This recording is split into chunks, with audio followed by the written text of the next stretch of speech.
pues agradeciendo la invitación, vamos a empezar este seminario y me tocó hablar de la enfermedad de Gaucher en el manejo multidisciplinario. Creo que es muy importante que conozcamos el manejo multidisciplinario de ese tipo de patologías, porque es la forma más común de todas las enfermedades, la enfermedad de Gaucher. A la saga le siguen la mucopolisacaridosis tipo 2, muy probablemente en algunos lugares del mundo ya ocupa el primer lugar. Sabemos perfectamente que la disfunción de la enzima lisosomal glucocerebrosidasa está provocada por las mutaciones en el gen que va a codificar a esta enzima. Y esto lo que va a ocasionar a la larga es una subsecuente acumulación de glucocerebrocidos y glucoesfingolípidos, lo que son la glucosilceramida y la glucoesfingosigma, y que van dirigidos directamente a los macrófagos. Lo que se presenta finalmente es una disfunción mitocondrial y afección a hígado, vaso, hueso, pulmones y sistema nervioso central. Habitualmente estos pacientes llegan por cualquiera de estas afectaciones, pero sobre todo al sistema retículo endotelial o monocito macrófago, como se le conoce actualmente. ¿Qué es lo que va a provocar esto? Pues va a provocar una acumulación en los lisosomas de este material que no va a estar catabolizado adecuadamente y a la larga ya se sabe perfectamente ahora que va a producir un desequilibrio autofágico, va a haber acumulación de mitocondrias disfuncionales y finalmente una neuroinflamación, lo que va a ocasionar una degeneración en algunos pacientes a nivel del sistema nervioso central y va a impactar a diferentes sitios de la economía. También conocemos algo ya de la fisiopatogenia, todavía no tenemos descubierto el 100% de la fisiopatogenia de la enfermedad, pero ya se sabe que algunos de los datos más importantes bioquímicos es alteraciones en la autofagia, como les comenté, disfunción de la mitocondria, hay alteraciones en la producción del ATP y de la glicólisis secundario, aumentando el estrés oxidativo y a la larga la apoptosis, de tal suerte que estas células se van a volver unas células, unos macrófagos inmortales que van a estar constantemente funcionando en el cuerpo, pero que van a estar yendo a diferentes lugares de la economía y esto va a ocasionar todas las manifestaciones clínicas que conocemos de la enfermedad de Gaucher. También ya sabemos que la enfermedad de Gaucher se subdivide en 3 tipos y quiero hablar un poco de esto porque desde hace muchísimos años se dice que la enfermedad de Gaucher se divide en estos tipos, pues más que nada para poder estudiarla, pero actualmente se está pensando que sea un espectro continuo. Esto se ha visto basado en varios aspectos. Primero, en la edad de comienzo de la enfermedad, si dicen que la enfermedad comienza en una edad un poco más tardía, pues a lo mejor es una enfermedad tipo 1. Que la afección al sistema nervioso central la hace tributaria que sea una enfermedad tipo 2 o una enfermedad tipo 3, dependiendo de la gravedad de la enfermedad. Entonces, los pacientes que no tienen manifestaciones son clasificados como tipo 1 y los que sí tienen manifestaciones neurológicas o neuronopáticas se clasifican en los tipos 2 y en los tipos 3. Pero basado en esto, pues muchas gentes actualmente ponen en duda esto y ya lo conocíamos de tiempo atrás. Y entonces ahora se piensa que esta enfermedad está presentando un espectro continuo de la misma, que pasa del fenotipo 1 al fenotipo 3 en forma tardía. Y bueno, algunos autores, como los que están ahí descritos, piensan que esto puede ser porque en el tipo 1 se ve que hay neuropatía periférica, se ve que hay otro tipo de alteraciones neurológicas, como la enfermedad de Parkinson, la asociación de enfermedad de Parkinson y enfermedad de Gaucher tipo 1, pues hace que se piense que no es una enfermedad tan benigna como se pensaba en un principio, como se creía en un principio, y que sí tiene algo que está desencadenando en algunos pacientes muchas manifestaciones neurológicas, pero también desde el punto de vista hemato-oncológico. Entonces, la enfermedad de Gaucher tipo 1 se asocia muy frecuentemente a esta mutación de este gen, que es el N370S, que se asocia a enfermedad de Gaucher 1. Sobre todo, en la mayoría de los casos, a lo que se llama con heterocigosidad. Ya se sabe también que esta enfermedad de Gaucher tipo 1 impacta la médula ósea, pero también se ha visto lo que acabo de decirles, que puede desencadenar mieloma múltiple, puede desencadenar linfoma no Hodgkin, carcinoma hepatocelular, también melanoma maligno y cáncer de páncreas. Hace ya varios años Los observadores clínicos, los observadores hemato-oncológicos han visto que se está asociando la enfermedad de Gaucher tipo 1 a este tipo de alteraciones que antiguamente no le dábamos mucha significancia, pero que actualmente sí se ven, sí se está escudriñando más la enfermedad. También se ha visto que deben de verse algunos aspectos en relación al sistema inmune. Hay alteraciones del sistema inmune, ya se sabe, en diversos lugares del mundo se han hecho reconocimientos de cómo está la cascada de la inflamación y también se sabe que este es un factor que puede desencadenar múltiples alteraciones en la enfermedad de Gaucher. Sería, o nos ocuparíamos mucho tiempo, hablar específicamente de qué es lo que sucede, por ejemplo, a nivel de interleucinas, a nivel de células asesinas, a nivel de algunas otras alteraciones que se presentan habitualmente en este tipo de enfermedad. Y luego está la enfermedad de tipo 2 o neuronopático, que es la forma más grave de la enfermedad. Es una forma letal, que los pacientes no llegan más allá de los 2 o 3 años de edad y fallecen desgraciadamente. Y en el tipo 3 es una forma más lenta, es una forma neuronopática crónica, pero los pacientes desde luego tienen muchísimas manifestaciones neurológicas, pueden presentar epilepsia mioclónica, que es muy característica de la enfermedad, hay ataxia, puede haber retraso psicomotor de grado variable y con el tiempo estarse presentando más, hay afección esquelética y visceral, hay apraxia oculomotora de la mirada horizontal, diagnóstico diferencial con la enfermedad de Niemann-Pick, que es para la mirada vertical, pero que es habitual ver este tipo de problemas y me voy a explayar un poquito más adelante en relación a esto. Pero quiero hablar un poco de la asociación de la enfermedad de Gaucher con las sinucleopatías, ¿sí? Y la asociación con la enfermedad de Parkinson y también con la asociación con la demencia de cuerpos de Lewy. Esto hace pues que se cuestione todavía más la afección neurológica que se presenta en este tipo de enfermedad de Gaucher tipo 1 y que bueno, en el transcurso del tiempo seguramente vamos a cambiar los términos antes utilizados. También se sabe que el aumento de la alfa-sinucleína va a hacer que se inhibe el traslado de la glucocerebrosidasa dentro del retículo endoplásmico al lisosoma y que influye directamente. Ya se sabe perfectamente esto y bueno, entonces ya con esto se corrobora que efectivamente existe esta asociación y se le conoce como enfermedad de Gaucher tipo 1 asociado a enfermedad de Parkinson o a síndrome de Parkinson. Esto se ha visto también en estudios longitudinales, se ha visto efectivamente este problema, se ha visto en asociación entre familiares también, familiares que tienen enfermedad de Parkinson puede desencadenar enfermedad de Gaucher y viceversa. La asociación con la mutación del gen para enfermedad de Gaucher tipo 1 y la enfermedad de Parkinson se ha asociado hasta el 10% de los casos. Ahí ustedes vean los autores. Esta asociación, pues, aunque no es estadísticamente significativa, sí es para ponerse a pensar que si nosotros revisásemos todavía más hondamente este problema, encontraríamos que probablemente sea mayor el porcentaje. Y también lo que se ha visto con el tiempo son los polimorfismos específicos de un solo nucleótido de este gen en la enfermedad de Parkinson, y ahí están también los autores que han ido descubriendo este tipo de problemas en estos pacientes. Pero ahora sí pasamos exactamente al núcleo de la presentación, pero yo quería hacer esta introducción porque se han ido ampliando con el tiempo todos los esquemas multidisciplinarios para manejar estas enfermedades. Todo el grupo de las enfermedades lisosomales, y en específico en este caso la enfermedad de Gaucher, pues regularmente deben de tener estos datos, que sean hereditarias y entonces obligadamente requiere que sea visto por el departamento de genética de los hospitales. El asesoramiento genético es muy importante.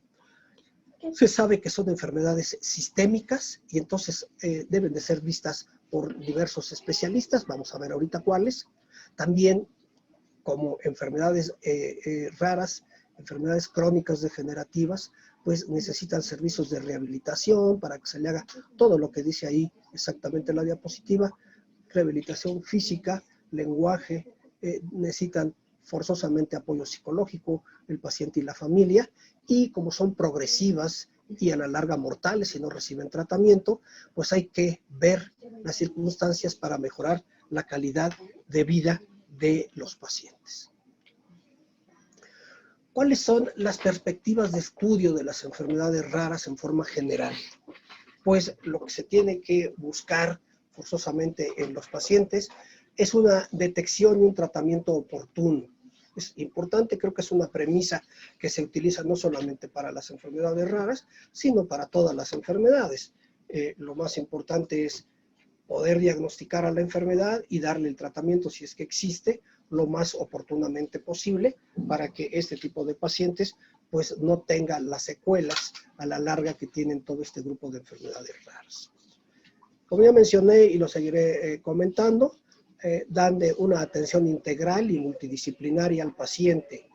Si tenemos la oportunidad de que este paciente sean atendidos en hospitales donde se cuente con todos los servicios necesarios para el manejo, para el diagnóstico y para el tratamiento, pues qué mejor. Tenemos que apoyarnos siempre en el manejo multidisciplinario de la enfermedad. Creo que actualmente es imposible que un solo médico, por mucho que conozca todos los vericuetos de la enfermedad, es imposible que per se maneje a la enfermedad como tal. Siempre debe de apoyarse porque son enfermedades que se presentan a todos los órganos de la economía. También es importante en este grupo de enfermedades crónicas, específicamente hablando de enfermedad de Gaucher, que haya un tratamiento con un enfoque ético y de alta calidad. Muchas veces nosotros no nos damos cuenta del ensañamiento terapéutico que se utiliza en diferentes lugares del mundo para manejar estos pacientes, o por el contrario, la displicencia para ir relegando a estos pacientes y no darles el espacio, no darles el lugar que deben de ocupar en la sociedad para ser tratados adecuadamente. Entonces ahí pues interviene mucho el aspecto ético, el aspecto bioético de la medicina y desde luego la equidad que se le debe de dar a los pacientes. Actualmente pues ya prácticamente de países altamente industrializados, de primer mundo, de primer nivel, pues ya conocen este tipo de enfermedades degenerativas, ya conocen este tipo de enfermedades crónicas y con el tiempo y también en nuestro medio, pues se les ha ido dando lentamente este dato, esta etiqueta de equidad para ser manejadas actualmente. Ya sabemos que existen tratamientos para un grupo muy grande de las enfermedades crónicas degenerativas, específicamente hablando de la enfermedad de Gaucher, bueno, pues ya tenemos un tratamiento bien establecido y seguramente en el devenir de los años ya vamos a tener una terapia génica y a la larga algún otro tipo de terapia que nos irá dictando qué hacer con el paciente para ir mejorando la calidad de vida. Desde luego el asesoramiento genético es muy importante. Creo que ahí es donde se hace el núcleo del tratamiento, el núcleo del diagnóstico.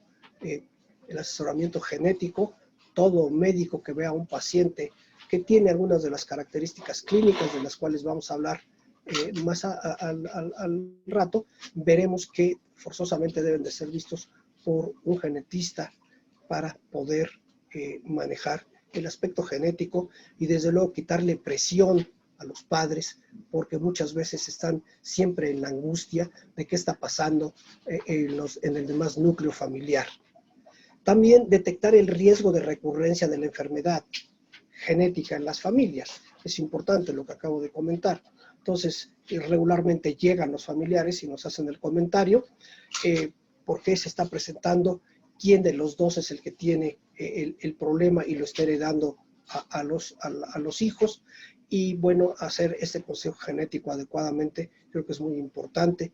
Y luego, lo último, nuevas oportunidades de tratamientos específicos. Ahí nuevamente hago el comentario de los tratamientos que vienen para este grupo de enfermedades, específicamente las lisosomales, específicamente la enfermedad de Gaucher. ¿Qué va a pasar con el tiempo? Seguramente la terapia génica va a venir a hacer un parteaguas en el tratamiento de este grupo de enfermedades, sobre todo de la enfermedad de Gaucher, que tiene una respuesta muy buena a los tratamientos, pero que seguramente tendrá una mejor respuesta al tratamiento con la terapia génica y, como vuelvo a comentar, pues con el transcurso del tiempo a otro tipo de terapias. Entonces hay muchos esquemas en relación a qué hacer con los grupos multidisciplinarios para las enfermedades crónico-degenerativas, para las enfermedades lisosomales, para las enfermedades metabólicas. pues regularmente se tienen así.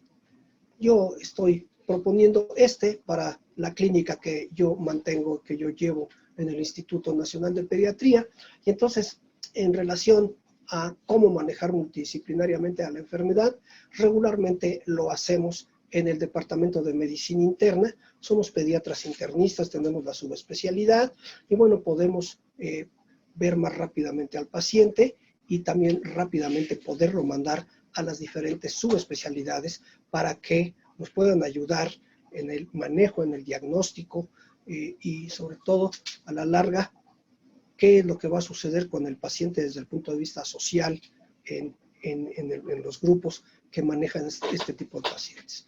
Y entonces, bueno, primero genética, que es un punto muy importante, ya lo comenté, pero también deben de ser vistos por los cardiólogos, por los neurólogos, por los ortopedistas, desde luego por los departamentos de rehabilitación, por los neumólogos, por el laboratorio y gabinete, pues es muy importante, por inmunoalergia, y voy a hablar un poco acerca de esto posteriormente, por los servicios de otorrinolaringología, por hemato-oncología, por lo que se acaba de comentar, por gastroenterología.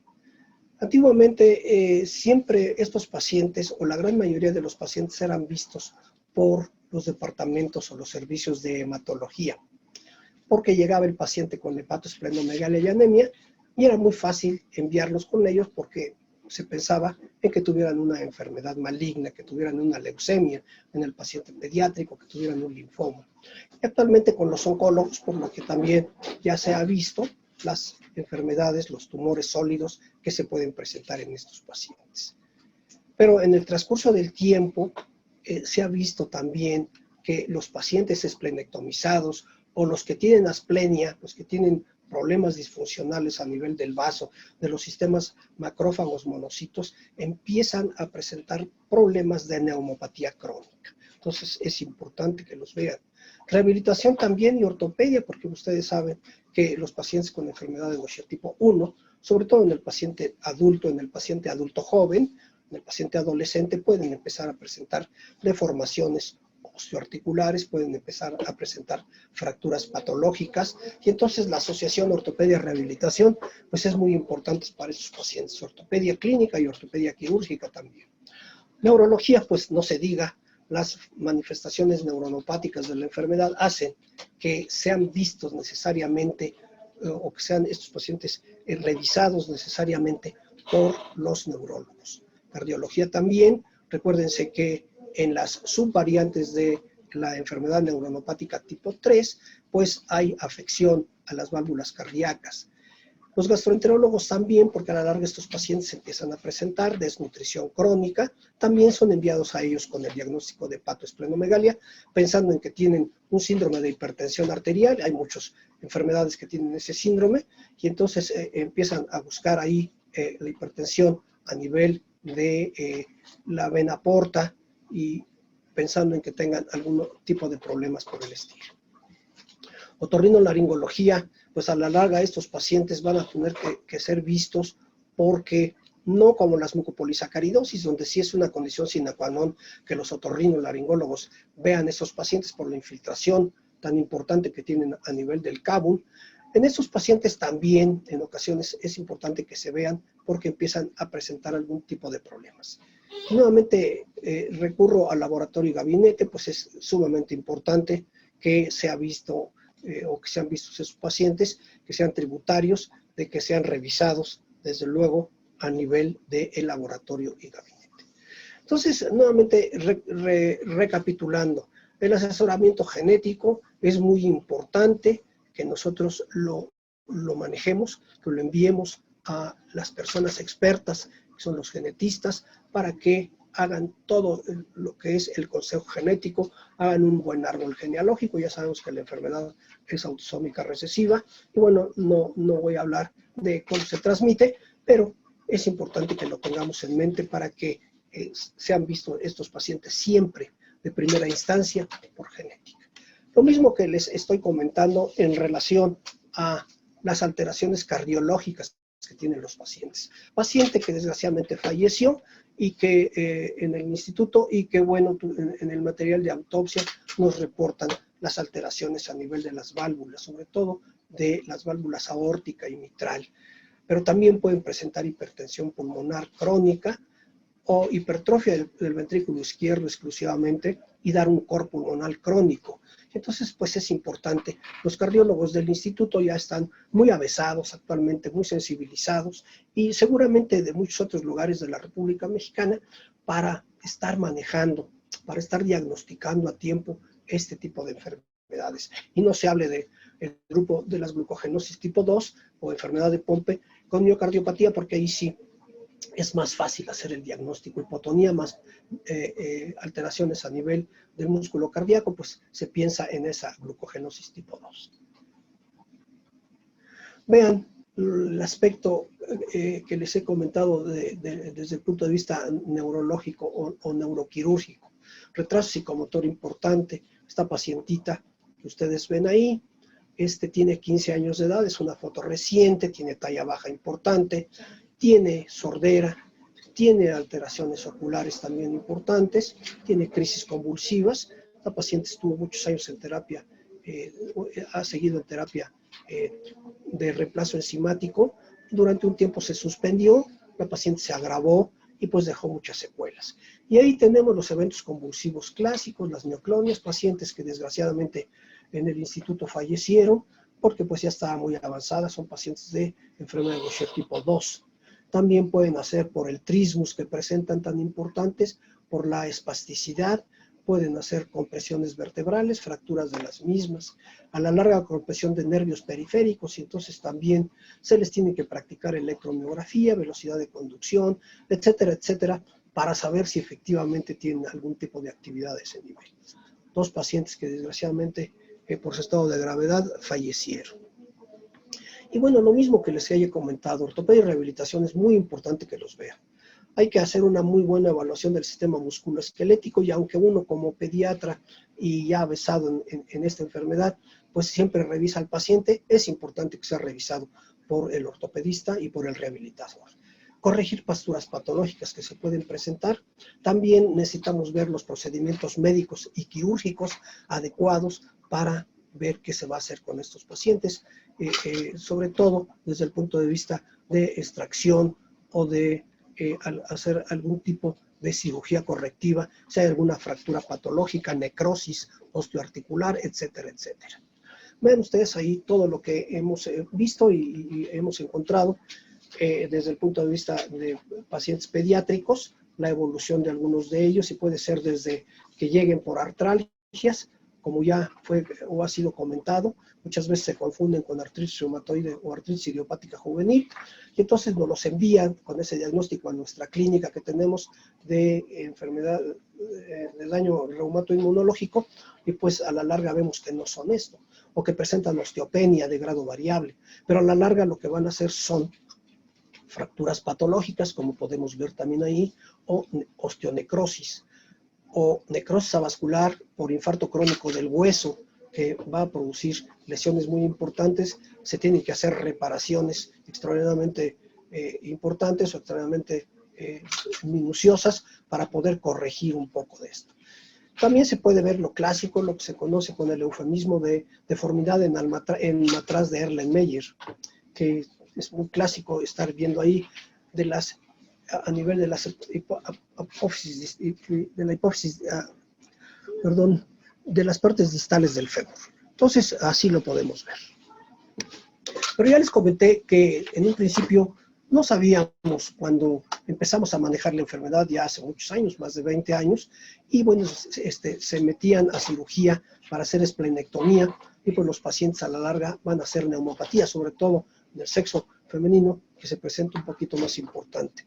Y también, aunque no se haga la esplenectomía, los pacientes a la larga van a hacer asplenia, van a presentar asplenia funcional y van a hacer hipertensión pulmonar también por infiltración. Paciente que tenemos ahí, que es muy difícil que entre en remisión, es un pacientito que lo tenemos vivo, que presenta esta neumopatía, que presenta hipertensión pulmonar importante, y bueno, pues que desgraciadamente, a pesar de que recibe su tratamiento, el niño pues es un neumópata crónico y presenta pues muchos datos todavía de activación de la enfermedad, a pesar de recibir perfectamente su tratamiento. Y ahí están todos los estudios de análisis radiológicos y de imagen para poder determinar si efectivamente estamos ante un cuadro de enfermedad de Gaucher. Podemos hacerle estudios, una tomografía abdominal para ver si tiene hepatosplenomegalia, o le podemos hacer una resonancia magnética, una ultrasonografía, o ya yéndonos un poquito más específicamente, una resonancia magnética a nivel del hueso para ver ahí cómo están las alteraciones de necrosis del mismo hueso. Y vean ustedes ahí las fracturas que tiene esta pacientita. Es la niña de los 15 años que les estoy mencionando en la gráfica del retraso psicomotor. Vean también en otro grupo de pacientes que tenemos, el primer pacientito ya falleció desgraciadamente, pero los papás lo trajeron con nosotros porque lo que tenía era una oftalmoplegia supranuclear. Tenía praxia oculomotora para la mirada horizontal. Y después de ver que tenía hepatosplenomegalia, anemia, etcétera, etcétera, bueno, pues lo que nos encontramos es que tenía una enfermedad de Gaucher. Otro paciente, que es el neumópata crónico, donde ustedes ven, la diapositiva no es muy buena, pero podemos ver que tiene la praxia oculomotora.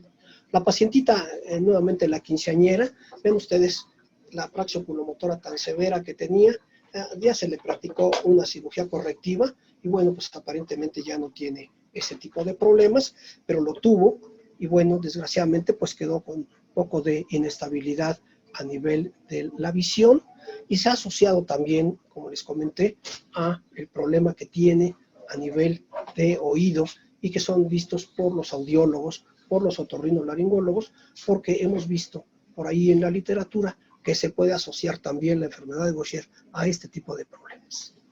Desde luego a los gastroenterólogos muchas veces les llega este tipo de pacientes. Son dos pacientes con enfermedad de Gaucher tipo 2, vistos en la clínica de enfermedades lisosomales de este instituto por un servidor, en donde desgraciadamente fallecieron los dos.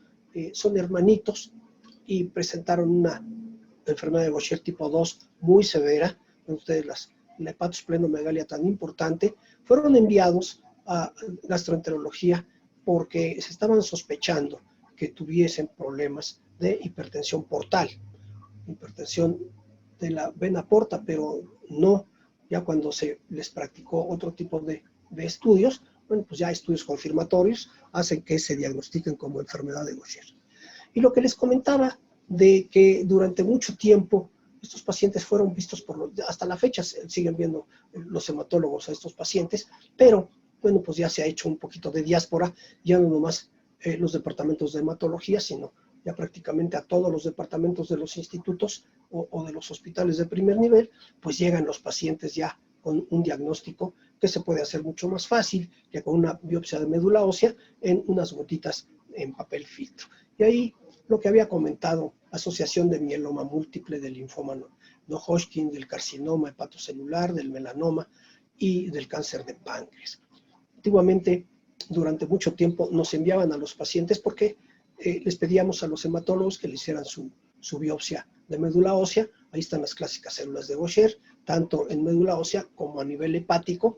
Y bueno, pues ya rápidamente también los patólogos del instituto ya estaban muy avesados, están muy avesados en hacer los diagnósticos, y muchas veces se confunden con otro tipo de alteraciones malignas, sobre todo la leucemia mieloide, pero bueno, ya se ha visto que efectivamente ha ido quedando un poquito en desuso para en algunos lugares ya no hacer esto. Pero importante es también que ahora también tengamos que ver con inmunoalergia, con los servicios de inmunología a estos pacientes, por lo que habíamos comentado de la asociación con las sinucleinopatías, como Parkinson y demencia de cuerpos de Levy, específicamente a nivel de estas proteínas que pueden tener antigenicidad cruzada o algún otro tipo de alteración directamente sobre el metabolismo normal enzimático, y que hagan que esta asociación se presente. Seguramente en el transcurso de los años vamos a ver que estas asociaciones van a ser todavía mucho mayores, y que probablemente no nada más con este grupo de enfermedad o síndrome de Parkinson y demencia de cuerpos de Levy, sino con algunas otras alteraciones neurológicas que se puedan asociar la enfermedad de Gaucher, y que por ahí hay algunos artículos. Y desde luego, lo más importante de todo, desgraciadamente no tengo una diapositiva en donde aparezca el grupo de enfermería del instituto, pero es extraordinariamente importante porque el apoyo que nos dan para la clínica, para poder manejar a estos pacientes, ahí vean ustedes estos pacientitos que están llegando para recibir su terapia de reemplazo enzimático, pues las compañeras enfermeras son de grandísimo valor para estar apoyándonos siempre, para que estos pacientes reciban, tengan una calidad de vida muchísimo mejor que si no recibieran absolutamente nada. Entonces ya se sabe que el tratamiento sí modifica la evolución del curso clínico de la enfermedad, retrasa la aparición de complicaciones, mejora la calidad de vida y la expectancia de la misma y de los pacientes y de los familiares. Importante es, enfermedad crónica no diagnosticada va a ser una enfermedad catastrófica para el paciente porque a la larga va a fallecer con muy baja calidad de vida. Para los padres o la familia que desde todos los puntos de vista se depaupera, social, moral, económica, etcétera, y para el Estado, porque tiene que erogar una gran cantidad de dinero para el manejo de estos pacientes, que si nosotros sensibilizamos a la población, y por eso son estas pláticas, podríamos rápidamente diagnosticarlos, como estos pequeños que fueron diagnosticados ya años atrás y que tienen una muy buena calidad de vida. Y con esto termino la presentación, doy las gracias y después me remitiré a las preguntas y comentarios. Muchas gracias.